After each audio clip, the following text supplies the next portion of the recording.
Hi, welcome to my playroom. I'm in the process of converting program materials from my past days, from analog to digital, and I'm also restoring several pieces from the broadcast industry that I worked in for many years. One of the pieces that I've just finished working on is this RCA transcription broadcast turntable. This was built by RCA in 1929 and was last used at CK Radio Regina.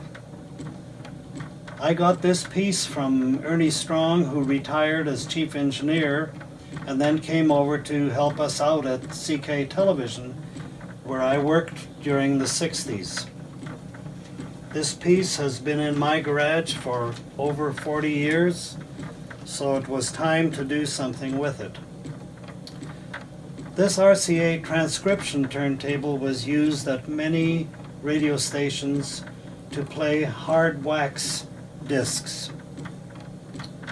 This is before the advent of audio tape, which came into common use in the 1940s.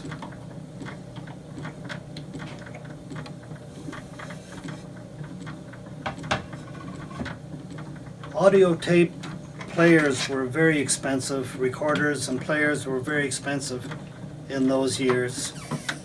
So Presto came out with a unit that simply piggybacked onto the transcription turntable and used that power to pull the tape across the playhead. Very unique.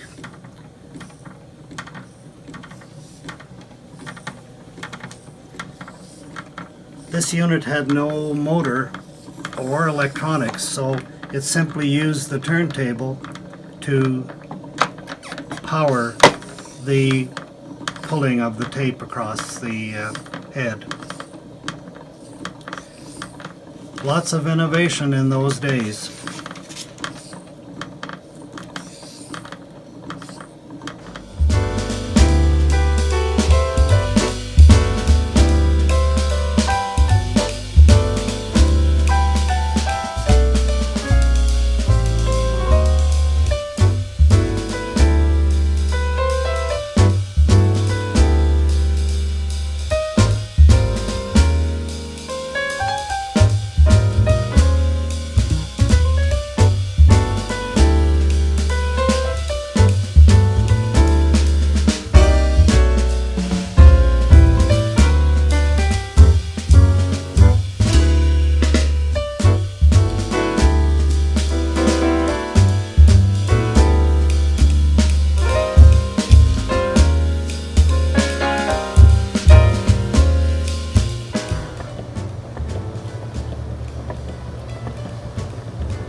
back to the Great Gildersleeve. It's breakfast time, but so far only Marjorie and Leroy have reached the dining room.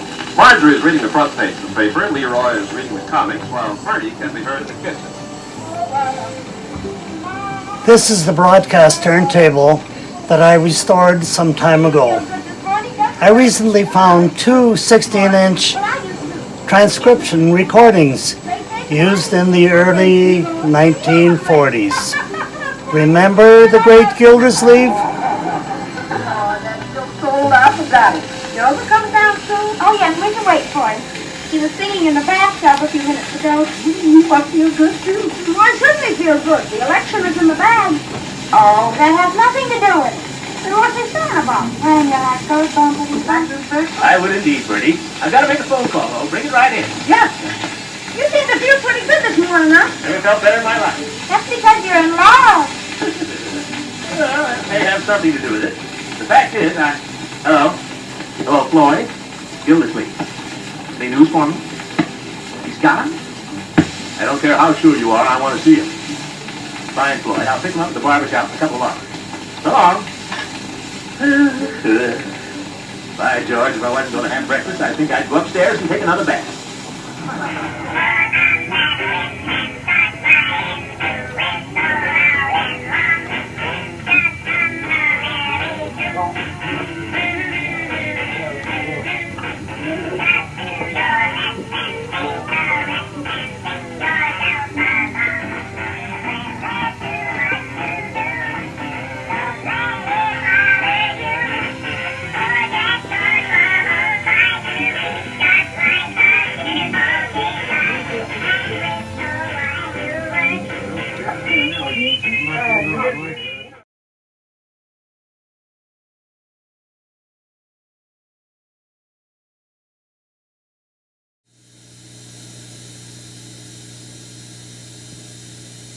Well, that's the way it's been all day, folks, and here's the kind of debating that's been going on. And that's why I say to you, my friends, taxes must be reduced, and reduced immediately.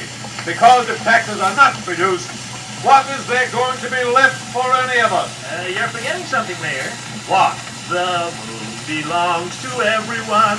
The best things in life are free. That is no answer. The stars can shine for everyone. They gleam there. That for is you. unworthy and undignified. I challenge my opponent to put down his ukulele and give the taxpayers of this town a straightforward answer on the question of school appropriation. Why does Gildersleeve insist that we should spend more money on the schools? Mayor, I can answer that in 2 words.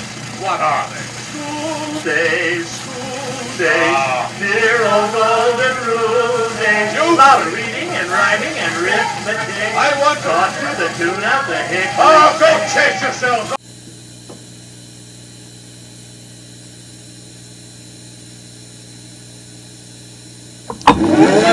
The Treasury Star Parade.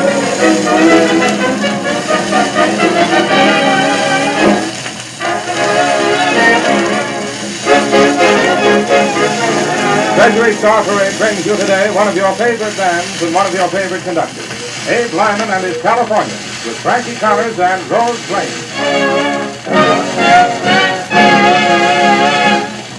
This time last year, ladies and gentlemen, we were thinking of the cost of this war, mostly in terms of the initial cost of the equipment. So many thousands of dollars for a plane or a tank or a ship. This year, that war equipment is in action, attacking on many fronts in all parts of the world. We want our fighting men to attack, but attacks cost more money. So we must help meet that increased cost by buying more war bonds.